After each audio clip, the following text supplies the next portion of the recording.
Hello, and welcome once again to the Dental Marketing Mastery Series. This podcast is brought to you by dentalwebcontent.com and New Patients Incorporated. I'm Howie Horrocks, the founder of New Patients Incorporated. Along with me once again is my friend and partner and the president of New Patients Incorporated, Mark Dilatush. Hello, everyone. Hello, Howie. Yeah, hello, Mark. How you doing out there? Good. Very good. Well, this seems to be a day where we're talking about new things, and we've got yet another new thing, do we not? We do. This is new thing. The prior new thing should be important to every dentist, but I think it's going to take a little while for some to gravitate toward it. The second new thing, I think, is already top of mind with most dentists, and that is securing a consistent number of 5-star or very positive online reviews, and at the same time, managing any disharmony that might exist that you don't know about within your patient base. I think those are top of mind on dentists' mind right now. Yeah. There are many obvious benefits to online reviews. It's not a perfect world. It's not a perfect science. We only get to play in the playground, right? We don't own the playground. We only get to play in it. So when you go to play in somebody else's playground, it's kind of nice to sit on the outside and just take a good long look at how everyone is playing, right? Okay, and you formulate your strategy before you go in and play. Otherwise, you go in and you get a dodgeball to the face, you end up crying and leaving the playground, right? So there are many people in the review space. There's like Rate-A-Biz, Rate-A-Doc, there's Yelp, there's Yext, there's Facebook, Google. There's a million places, right, to leave Angie's List. There's a bunch of them, right, to leave a review. And so that's one issue. One issue is, or one question to the dentist might be, should I concern myself with my online reviews, my online reputation? And our answer is, unless you're selling your practice day after tomorrow, yes. Yeah. Right? Right. Let me ask you the counter question. When wasn't it a good time for you to manage your reputation? Yeah. Okay. So that's the other. So it should be obvious that it's important to manage your reputation. Okay. So having said that, how do I get, this is my staff that I couldn't get to talk really nice about me in order to get referrals from patients. I've been trying to get them to systemize the process of asking patient for referrals since I graduated dental school.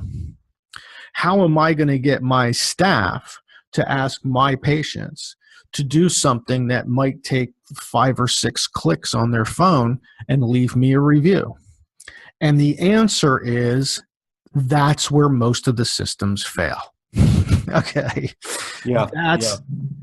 That right there, that feeling in the doctor's mind right now, they're sitting there going, oh, geez, it's something else I have to ask my staff to do. Since the previous 67 things I've asked my staff to do hasn't worked out very well, I don't think the 68th thing is going to work out well either, right? My staff are immune to me asking them. That's right. That's right. So doctors who are listening to this, hopefully you're laughing. This is all in fun, but it's in fun, but it's true too, right? you know how it goes. You have a team meeting, you get all excited, you have this new thing. It doesn't matter what the thing is. It could be an intraoral camera, it could be digital x-rays, it could be whatever, some kind of new treatment, Zoom whitening. It doesn't matter. It's over your course of your career, you've introduced new things to your staff, and you know how it goes. Everybody's all excited. You have a meeting. Maybe there's some training. Maybe there's even certification involved. And everybody goes back, and that week everybody's jacked up, and a month later everybody says, what the hell did we meet on last month? Right? You don't even remember it, right? It just poof, it just kind of goes away. So when it comes to your online reputation, it is more important. It does require some staff interaction, but the cool thing is that the staff interaction needs to be the icing on the cake and not the cake. Okay, so here's what we're talking about. Here's how we started this with the second thing comment. We've previously just announced NPI Concierge. That's the system that connects your scheduler with your practice management software. And today we're announcing NPI Crusader. A crusader is someone who goes out and is an advocate for someone else.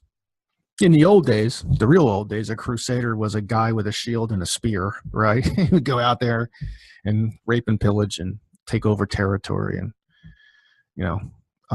this is a little bit different than that. Yeah, we're a little more civilized than that, right? So what we want is we want your patients to become your crusaders, your advocates, right? And the community we want them to advocate you is online. We want them to give you really good reviews, and we want them not just to give you really good reviews, because really good reviews on the wrong review site is, I'm not going to say it's worthless, but it has marginal worth. Yeah. That's a nice way to put it. Okay. So, but 5-star reviews on Google and Facebook, man, they pile up. And when they pile up, they have a really good impact on your online presence, on the conversion from a search screen. And they definitely increase brand awareness. They definitely increase your new patient numbers. So here's what you need to do. You need to go do a search for your practice. Just type in, I don't know, your town dentist, Albuquerque, NM for New Mexico dentist, and look at your website listing the way a prospective new patient would look at it. And then look at how many Google reviews you have versus your competition. If you aren't the king of the hill, you should consider NPI Crusader. Okay. Now, here's why. And again, just like with Concierge, this has been in ridiculous vetting process. It all really comes down to how simple is the solution for two main people. One, my staff. Two, the patient. Because we already know what happens if we email invitations to give me a reminder. Almost everyone who's listening to this who has one of the patient reminder systems out there, the Smile Reminder, Demand Force, Lighthouse, all of those kinds of programs, they almost all have an email or something that you can send out to solicit solicit reviews from your existing patient base. Okay. But then this creates a whole bunch of other problems. Well, first of all, emails are going to get responded to about 70% less. So there goes your numbers, right? What you want to do is you want to send these by text. So that's the first thing. First thing is really technology. Okay, most of you are using the wrong technology for this purpose. You want to use the text. Now, you also want it to be integrated with your practice management software. And the main reason you want to integrate it with the practice management software is to make it so that your staff doesn't have to remember or do anything. Not one thing. I was joking. I was in front of an audience. I was speaking. You could literally call in sick as a front desk a person working at the front desk, and your text reminders to your existing patients that came in that day, asking them to give you a review, they would still go out. Okay. You literally can call in sick and the system will still work behind the scenes and get that. Here's what that's going to do. That's going to do a couple of things. It's going to make it consistent. And the end result is it's going to drive volumes of reviews. And that's what you want. You want volumes of reviews. Yeah, I would absolutely agree. But I have a question though. What happens if the practice gets less than 5-star? Is that what happens? Right. To That's the next thing that's the segue. Thank you, Howie. That's the next thing I was going to go into, which was, okay, we want volumes, and we want volumes because at this point we don't care really we don't really care about the quality yet. We're going to care really soon. Okay. But right now we just want the volume to pick up, because if you go look at your listing, you don't have hardly any reviews, or you're not the king of the mountain in your local community, and you need to be the king or queen of the mountain. Okay. So volume is your first concern. The second concern is what Howie brought up is, okay, now that I have a volume of reviews, how do I get the good ones onto the right websites? And how do I get the bad ones not to be on the internet? And the whole idea behind this is basically the patient gets a text. They click a smiley face or a frowny face, and the smiley faced ones go to Google, Facebook, whatever your patient has an account for on their phone. And then the frowny face ones go to a review page that is not posted in a public forum. So they get to rant and rave about whatever is troubling them about your dental practice, but they are only communicating that to you. So what you are doing is you're allowing the disgruntled patient to get that out of their system without it becoming public content on the internet. Yeah, and of course, being the responsible dental practice we know that you are, you want to know if somebody's unhappy. Oh, absolutely. So you can jump on it and fix it. Yeah, you jump on it and fix it, and but then you don't necessarily need the whole world to know. No. Yeah, exactly. So,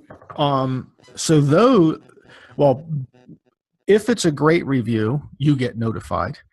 If it's not so great, you also get notified. Okay. Yeah. So either way, you're going to get notified, right? So you're going to instantly get notified every time you get a new review, and every time you get a new review that's not so good. Now, the system purposely orchestrates or tries to drive as much traffic to Google reviews and Facebook reviews. If you ask me which is in priority order, it's going to be Google first, Facebook second, but it's like 1 and 2A. Okay. So it's going to try and drive your patients toward one of those two websites first. Now, remember, this is a patient with a phone. You sent this via text. Patients are on their phones a lot, and they're on Facebook and Google, either that through their Gmail account, a lot. And guess which device has their password? It's their phone.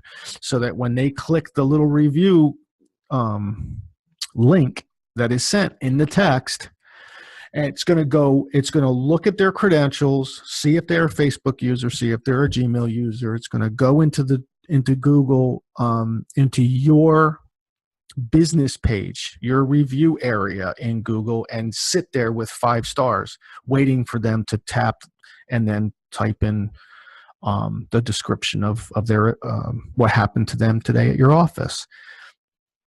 It's driving them there because their credentials, their login, their password is on their phone, okay?